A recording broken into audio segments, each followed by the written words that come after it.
नमस्कार, मैं अंजना और आप देख रहे हैं कर्मयोग न्यूज। सबसे तेज सबसे पहले, जहां हर खबर पहुंचती है आप तक बिना रुके बिना झुके, पूरी सच्चाई और निष्पक्षता के साथ। केंद्रीय विद्यालय की सौगात, लेकिन श्रेय की सियासी जंग। बुंदेलखंड के जालौन को मिली केंद्रीय विद्यालय की सौगात, लेकिन अब इस सौगात का श्रेय लेने की हो रही है सियासी जंग। दरअसल सपा सांसद नारायण दास अहिरवार और उरई से बीजेपी विधायक गौरीशंकर वर्मा आमने सामने आ गए हैं। दोनों नेता भी साबित करने में जुट गए हैं कि जालौन में केंद्रीय विद्यालय लाने की पहल सबसे पहले किसने की। सपा सांसद नारायण दास अहिरवार ने 2024 का एक पत्र सार्वजनिक कर कहा कि यह उनकी ही मांग का नतीजा है। वहीं बीजेपी विधायक गौरीशंकर वर्मा का दावा है कि वे 2017 से ही इस दिशा में लगातार प्रयास कर रहे थे। दरअसल देश भर में घोषित हुए 57 नए केंद्रीय विद्यालयों में जालौन का नाम भी शामिल हुआ है, लेकिन सौगात की इसी खुशी के बीच राजनीतिक श्रेय की होड़ ने नई सियासी तस्वीर खड़ी कर दी है। जनपद वासियों को एक सौगात मिली है, केंद्रीय विद्यालय स्वीकृत हुआ है, क्या किस तरीके की प्रयास है आपके? आज प्रशासन द्वारा जानकारी मिली कि जनपद जालौन उरई विधानसभा के अंतर्गत ग्राम बड़ेरा, जो उरई से कोटा रोड जाता है, उस पर स्थित है। और वहां देश के यशस्वी प्रधानमंत्री आदरणीय नरेंद्र मोदी जी को मैं बहुत बहुत बधाई देता हूं। भारत सरकार के केंद्रीय मंत्री आदरणीय धर्मेंद्र प्रधान को मैं बहुत बहुत धन्यवाद देता हूं और उत्तर प्रदेश के मुख्यमंत्री आदरणीय योगी आदित्यनाथ जी को बहुत बहुत धन्यवाद बधाई देता हूं कि उन्होंने लगातार 2017 से मैं प्रयासरत था कि जनपद जालौन में केंद्रीय विद्यालय की स्थापना हो। लगातार प्रयास के बाद, कई बार पत्राचार होने के बाद हमारे जिला प्रशासन के जिलाधिकारी से बार बार पूछा गया, कई आपत्तियां आई। उन आपत्तियों का निराकरण करते हुए जिलाधिकारी ने बार बार रिपोर्ट भेजी और आज वो दिन आ गया कि उरई विधानसभा में जनपद वासियों को केंद्रीय विद्यालय की सौगात देश के प्रधानमंत्री और शिक्षा मंत्री ने देने का काम किया है।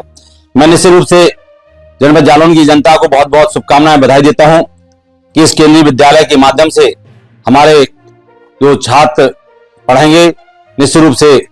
और यहाँ जो एक चर्चा रहती थी, यहाँ के जिले के अधिकारी, यहाँ बड़े बड़े डॉक्टर इंजीनियर जो काम करते थे, वो यहाँ से इसलिए भागना चाहते थे कि यहाँ केंद्रीय विद्यालय जैसा कोई अच्छा विद्यालय नहीं है, इसलिए वो केंद्रीय विद्यालय ना होने के कारण बच्चों को या तो कानपुर या झांसी या लखनऊ पढ़ाते थे और वो शनिवार को छुट्टी लेकर भाग जाते थे। लेकिन अब केंद्रीय विद्यालय की स्थापना उरई विधानसभा के अंतर्गत हो गई है।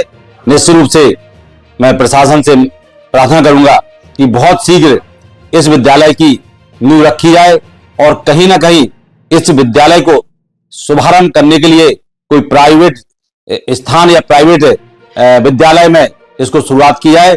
निश्चित रूप से मैं जिला के अधिकारी को, जिला के जिलाधिकारी को, यहाँ के प्रशासन को बहुत बहुत बधाई देता हूँ कि उन्होंने जिस मांग को मैं लगातार 17 से उठा रहा था, उन्होंने मेरी उस मांग में सहयोग किया है।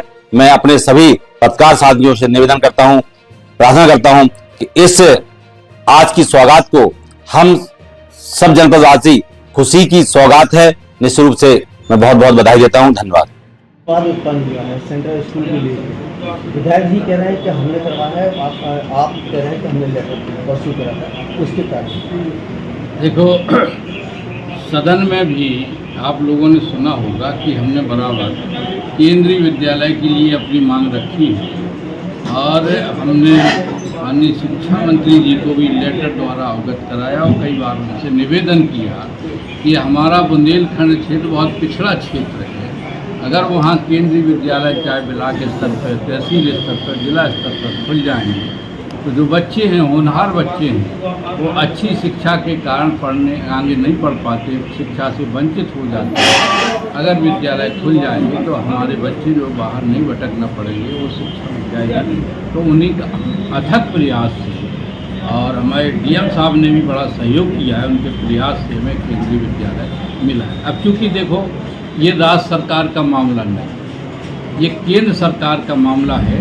जो राज्य सरकार का मामला होता तो माननीय विधायकों को हम बहुत बहुत धन्यवाद देते, सभी लोगों को, कि वो राज्य की डिग्री कॉलेज ले आते और जहाँ पिछड़ा क्षेत्र है वहाँ गवर्नमेंट स्कूल ले आते और बहुत धन्यवाद देते। चूँकि अब ये तो केंद्र का मामला है, तो आप सभी लोग समझते हैं कि ये केंद्रीय विद्यालय है, कोई राजकीय विद्यालय नहीं।